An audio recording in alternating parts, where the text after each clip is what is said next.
अस्सलाम वालेकुम मेरे प्यारे प्यारे व्यूवर्स को मेरा प्यार भरा सलाम। मैं हूँ हफ्सा फरीद और आप देख रही हैं मेरा YouTube channel Hafsa Farid cooking.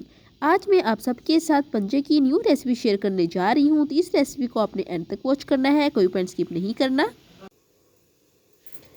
तो रेसिपी शुरू करने से पहले ये देखें, पंजे हैं मेरे पास। इनको मैंने अच्छे तरीके से धो लिया है। पंजे जो हैं ये मेरे पास 1 किलो के करीब हैं। और ये देखें, अच्छे तरीके से इनका मैंने छिलका भी उतार लिया है और इनको अच्छे से मैंने वॉश कर लिया है। और इनके जो नेल्स हैं वो भी मैंने कट कर लिए हैं। ये देखें, पानी गर्म करके 2 से 3 दफ़ा अच्छे से मैंने इनको धोया भी है। पंजे जो हैं वो साफ़ किस तरीके से करते हैं, इनको धोते किस तरीके से हैं, इसकी फुल रेसिपी मेरे चैनल पर मौजूद है। इसका ऊपर आपको मैं लिंक शो कर रही हूँ, आप देख लीजिएगा। तो अब ये देखिए, हमारे पंजे बिल्कुल रेडी हैं। अब हम मसाला बनाते हैं कि हमने इनकी जो ग्रेवी है वो किस तरीके से तैयार करते हैं। तो चलिए फिर ग्रेवी तैयार करते हैं। पहले तो हम एक कुकर लेंगे और इसके अंदर आपने घी शामिल करना है। यहाँ पर मैं 1 चम्मचा भरकर घी का शामिल कर रही हूँ।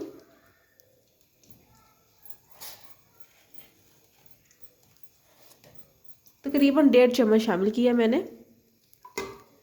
और घी को आपने अच्छे तरीके से मेल्ट करना है।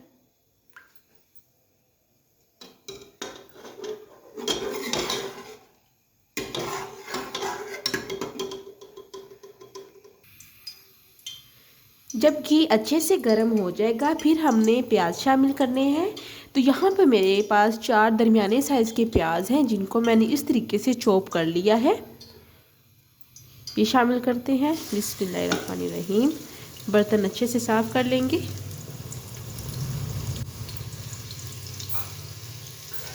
अब आपने प्याज़ों को अच्छे से फ्राई करना है।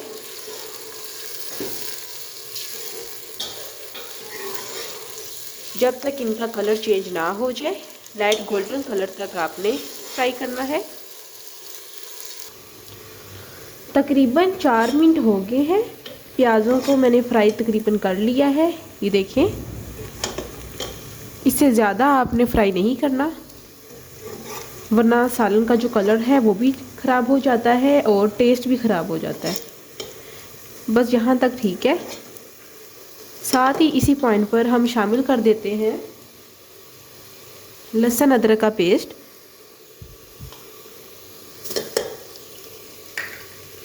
और अब इसकी भी बीच में ऐसे भुनाई करते हैं।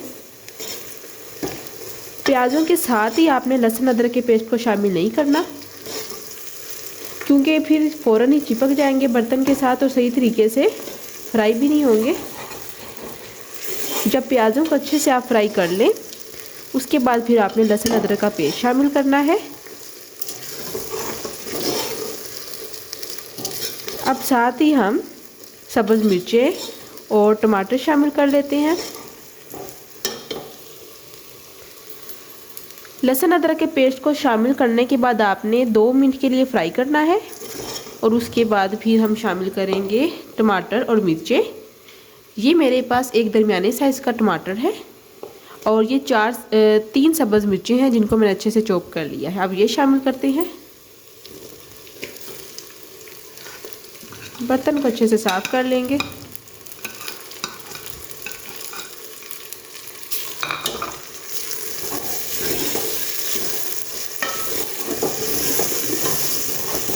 साथ ही अब खुश्क मसाले शामिल कर लेते हैं।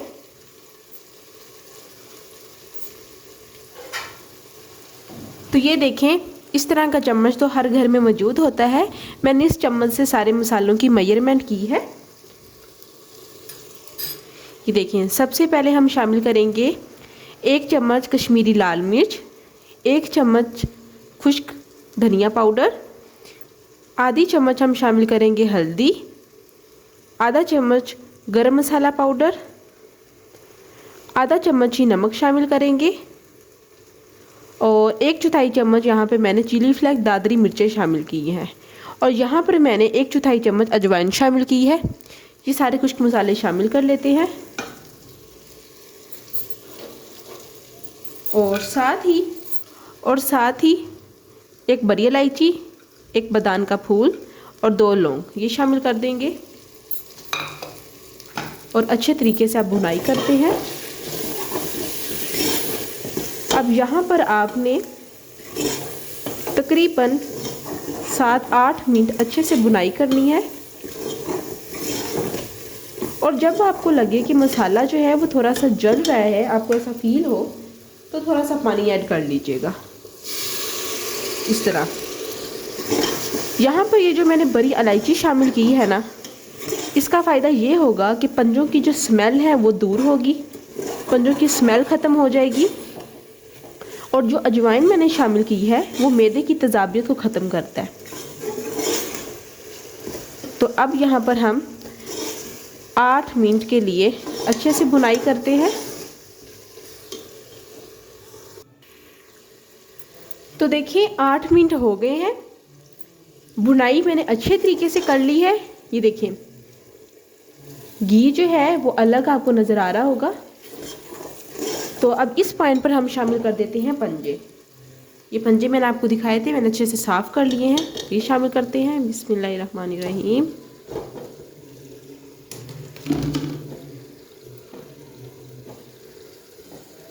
अब पंजे शामिल करने के बाद आपने 6 मिनट तक अच्छे से भुनाई करनी है इस तरह से। अच्छा, यहाँ पर ये जो मैंने पहले मसाले की अलग से भुनाई की है ना, उसका फ़ायदा ये होगा कि अक्सर आपने देखा है कि सालन जब हम बनाते हैं तो इस तरीके से प्याज, टमाटर, मिर्चें सालन में तैर रही होती हैं और सारी ऐसे नज़र आ रही होती हैं, तो वो अजीब सा लगता है, अच्छा नहीं महसूस होता। तो हमें सालन को जब हम बनाते हैं तो उसके टेस्ट के साथ साथ उसका टेक्सचर भी अच्छा होना चाहिए, यानी कि जो सालन है, जो भी रेसिपी हम बनाएं वो दिखने में भी अच्छी नज़र आए। तो इसलिए मसाले की भुनाई जितनी ज़्यादा होगी आपके सालन का टेस्ट उतना ही ज़्यादा अच्छा होगा। कोशिश किया करें कि जो मसाला है उसकी तकरीबन 5 से 6 मिनट के लिए, तो जो भी आप रेसिपी बनाएं, जो सा भी सालन बनाएं, 5 से 6 मिनट तक अच्छे से उसकी भुनाई किया करें। तो अब ये देखिए हाई फ्लेम पर हमने पंजों की भुनाई करनी है तकरीबन 8 मिनट तक। साथ साथ आप मसाला पानी जो है हल्का हल्का वो भी शामिल करते जाइएगा। उसके बाद क्या करना है मैं आपको बताऊंगी। तकरीबन 8 मिनट हो चुके हैं और बहुत ही अच्छे से मैंने भुनाई पंजों की कर ली है। अब इस पॉइंट पर हम शामिल करेंगे पानी। तो पानी आपने कितना शामिल करना है ये मैं आपको अभी बताती हूँ। चलिए पानी शामिल कर लेते हैं। बिस्मिल्लाहिर्रहमानिर्रहीम।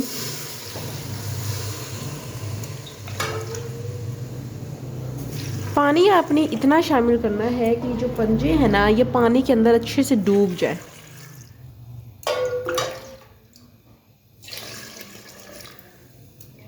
ताकि अच्छे से जो पंजे हैं वो कुक हों।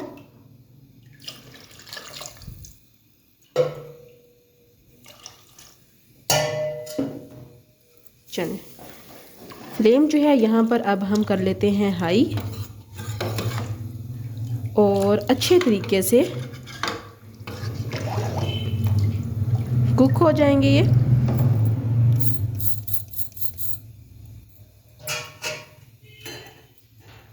अब आपने फ्लेम हाई कर देना है और जब सीटी बजने लग जाए तो उसके बाद आपने तकरीबन 10 मिनट देने हैं ताकि हमारे जो पंजे हैं वो अच्छे तरीके से कुक हो जाएं।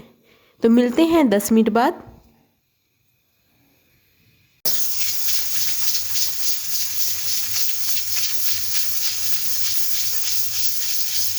तो देखिए 10 से 12 मिनट हो चुके हैं और अब मैंने फ्लेम ऑफ कर दिया है। तो अब वेट हटा लेते हैं हम ताकि जो गैस है वो निकल जाए। अब हम जो है कुकर खोल लेते हैं। तो देखिए माशाल्लाह से बहुत ही मज़े की खुशबू भी आ रही है।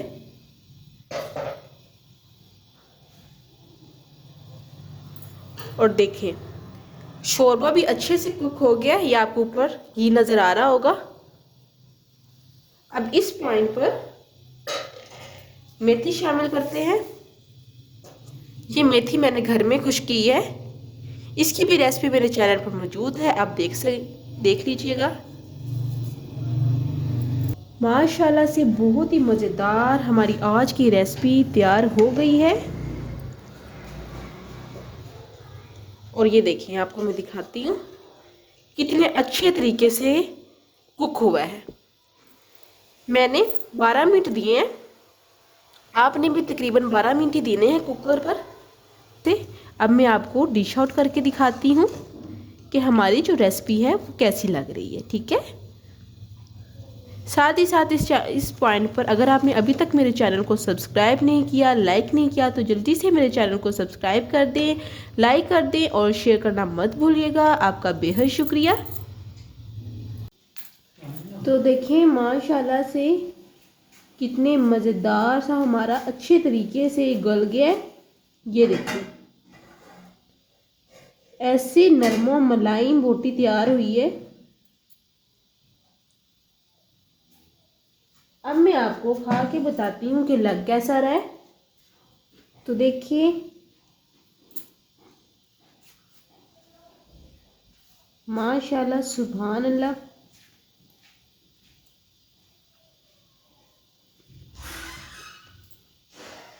इतनी मज़ेदार। जो हमने मसाले बीच में शामिल किए हैं, ना ही ज़्यादा तीखा है और बिल्कुल ठीक है। अब ये आप सर्दियों में बनाएं, अपने बच्चों को भी खिलाएं। इस रेसिपी से बच्चों को जो नज़ला, ज़ुकाम, फीवर है वो भी ख़त्म हो जाएगा। जोड़ों की दर्द, कमर की दर्द वो भी ख़त्म होगी। उम्मीद करती हूँ आपको मेरी आज की रेसिपी बहुत ही पसंद आई होगी। फिर मिलूंगी एक नई रेसिपी के साथ। तब तक हफ्सा फरीद को दें इजाज़त। अल्लाह हाफिज़।